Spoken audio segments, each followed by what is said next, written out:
From south of Hollywood, where the oranges grow and the surf is great, this is the Whitley & Son Indie Filmmaker Podcast. Everyone has a story to tell. I am Jacob Whitley, and this is my story. Welcome! Today's episode is brought to you by Foreigners. Please check them out on Spotify, Instagram, Facebook, and YouTube. Links in the description below. Chief, there's a fire. Over.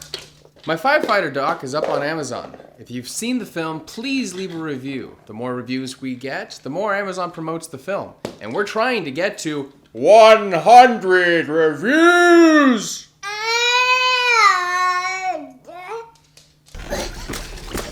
Summer is officially here. I hope everybody's enjoying Corona. Yeah.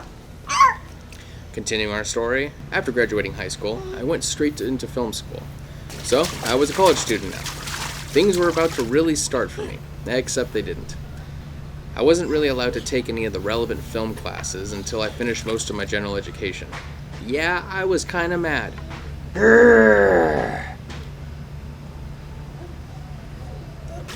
So, I reverted back to my previous intention. I was going to make a feature film. This time, I had help.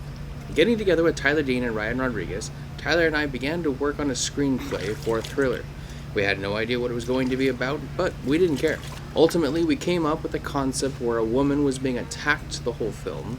Then the twist ending would be that she was the one doing the attacking, and everyone else was just defending themselves. We called it Relic. Killer backwards. I had this idea that the detective would see Relic backwards in a mirror and figure it out. As we developed the script, the main character switched from being the woman to being the detective, and the woman was just a minor character who was just a victim of a new serial killer I created named Marcus Lynch. To me, Lynch had the build of Michael Myers and the personality of the Joker. When I wrote the two characters, I already knew I wanted to cast Scott Butler and Eric Christensen from the Reload auditions. Those two made this film what it became. Ultimately, Tyler convinced me that the title was stupid, and after some brainstorming, we came up with Edge, based both on the edge of a knife and the emotional journey that our lead detective goes through. At the end of the summer, production began. Ryan brought several resources together, including crew and equipment. I brought the camera and cast, and Tyler provided the house that our main victims would be found dead in. Over Thanksgiving break, we shot almost half of the film there.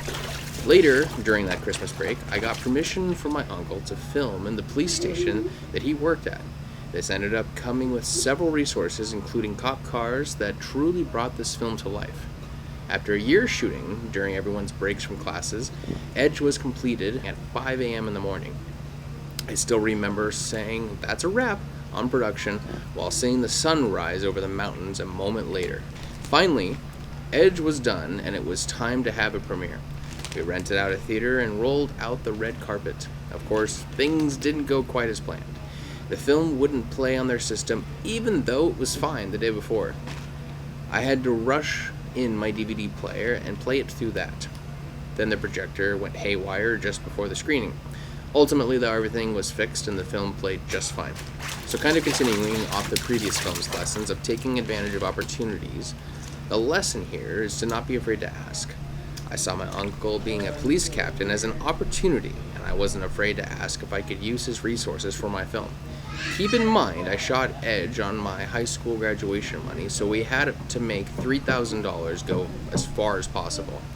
We were beyond lucky to have locations like these. I also got permission to use my old high school's RA light kits. How? I asked. So, as always, if you like this content, please subscribe to my newsletter to stay up to date on everything, and also follow me on Facebook, Instagram, and Twitter.